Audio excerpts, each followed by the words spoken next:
Seekor biawak sepanjang setengah meter masuk ke dalam kantor Bupati Maros, Sulawesi Selatan. Kemunculan biawak membuat kaget pegawai yang hendak pulang kantor. Rekaman video amatir memperlihatkan seekor biawak masuk ruang lobi kantor Bupati Maros.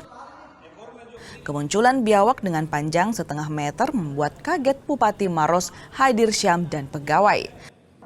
Biawak ini muncul dari arah kantin belakang dan masuk pintu lobi. Petugas pemadam kebakaran dikerahkan untuk mengevakuasi biawak dengan menggunakan alat khusus. Biawak yang diduga berasal dari aliran sungai di dekat kantor bupati selanjutnya akan dilepas liarkan ke habitatnya.